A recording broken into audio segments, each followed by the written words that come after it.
Hello EFD squad and welcome back to the UCL review with me, Captain Copper, where we put Europe's premier competition underneath the EFD microscope, covering the big one today, the semi-final second leg, Real Madrid versus Bayern Munich. The Bavarians had to do something special, Joseph, to get out of the hole they created for themselves in München. Did it happen?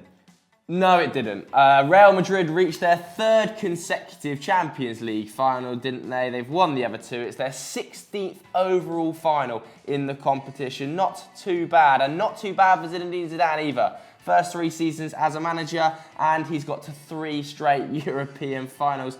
I mean, in the process, he's yet to lose a Champions League knockout tie. It is ridiculous. He's played 9, he's won 9. Across it's the 2 unbelievable. fixtures. Across the 2 fixtures, yeah, obviously. But that record is just incredible. I mean, we talked about Pep Guardiola's first 3 seasons as a manager.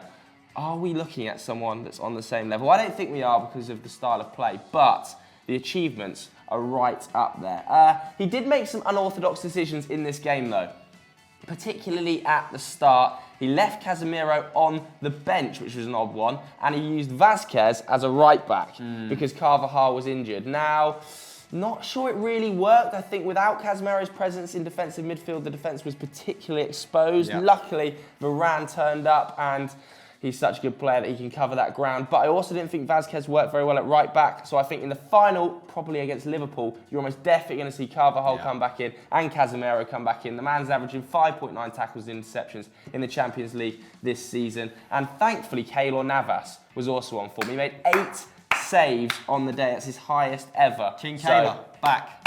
Congratulations, Keylor. At the other end, though, Karim Benzema often gets a lot of criticism levelled at him that he doesn't show up in the big games. He's not been playing as well as he could have. But on the night, 2 goals, 100% take-ons, 100% shot accuracy, 51 touches, 4 take-ons, 2 chances created. That is one hell of a performance. And the brace actually takes him to the 5th highest goal scorer in Champions League history. He's just behind Ruud van Nistelrooy now. So that achievement cannot be understated. Congratulations to Karim Benzema, but the keeper.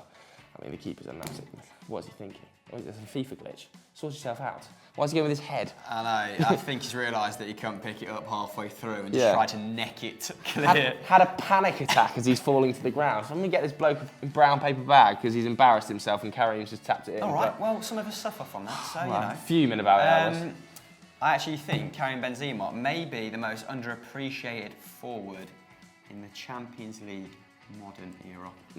A lot of his hard yards have enabled Ronaldo to reach these feats, these milestones. I think the Portuguese is probably extremely happy every time he lines up next to him. Anyway, they dovetail nicely together, don't they? But there was an air of inevitability about the result, wasn't there? Bayern have now been knocked out of the competition the last 5 seasons by Spanish opposition, including Real Madrid 3 times. They're developing an inferiority complex, aren't they? And the Bavarians have also been very leaky on the road, which is quite uncharacteristic of them. They've now failed to keep a clean sheet in their last 14 UCL away games. That's terrible. Their longest run in the competition. Terrible. Although, again, the better side here, overall, not very decisive in the final third. Yeah. But they had 22 attempts at the Bernabeu compared to Real Madrid's 9, registering a huge 10 on target to the Madridistas' paltry 3. Still, like I said, their efforts were largely lacklustre. And like you just intimated, a lot of criticism has been levelled at one man. Lewandowski seeking a big new contract or a big new move. Wasn't a big performance last night, was it? He was awful as well in last year's semi-final against Atletico Madrid and ineffective yet again. He's now failed to score in each of his last 5 UCL appearances, taking 13 shots in the process. Unlucky for some, especially the big pole. He still has 28 in 43 UCL appearances for FCB, so he's impressive in the competition, particularly in the group stages. 13 of those have actually come in knockout ties as well, which is 2 more than Messi in the last 5 seasons. But I feel like he's reaching the semi-final. Impotent. And he's bottling it for want of a better term. For me, Bayern's standout performer was the big man, Nicolas Sula, absolute brick shithouse at the back, keeping Ronaldo extremely quiet. Hence why Real Madrid only had half their average shot count. Normally have 18, like I said, only registered 9. They're actually averaging around 19 in La Liga. Don't have the numbers for the UCL. The Portuguese, that's Ronaldo, still had 5 shots, but 1 was blocked and 3 were off target, largely thanks to the former Hoffenheim man's tenacity and intelligent play. He actually made 3 interceptions on the night, only bettered by Kimmich with 6, and Kimmich is a freak.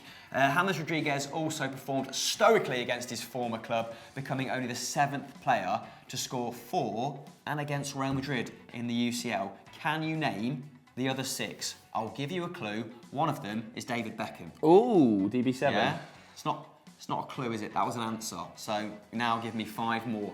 Like I said, Joshua Kimmich continues to impress at the highest level. He's now been involved in 7 Champions League goals, which is the most of any Bavarian player in this campaign. What a servant he could be for the next 10 years. Scary stuff. Ultimately, expected goals for this tie were 4.9 to 2.8 in Bayern Munich's favour, and one of those for Real Madrid was an extremely easy, was a gift, wasn't it, from Sven Ulrich for Karim Benzema. So Real Madrid again riding their luck, although they have had the toughest route to a final that I can probably remember. Champions of France, 100%. champions of Germany, and Italy. champions of Italy. Yeah, so like I said, there's no anti-Madrid agenda on FD, so chill out in the comments. But, you know, variety is the spice of life. It would have been nice to see Klopp pit his wits against his former I'm glad nemesis. Madrid made it. I'm glad Madrid made it, and I hope they smashed Liverpool apart in the final. I think Liverpool would have beat them over 2 ties. But against... just in a final. Real Madrid just managed finals so well, don't they? Call me bitter, because I am. Lemons, innit? But let's see how the rest of the internet reacted to this result.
Thanks for tuning in, guys. We have another UCL review tomorrow. I'm on holiday, so you'll be joined by Patrick Van Straten, the big man with the beard.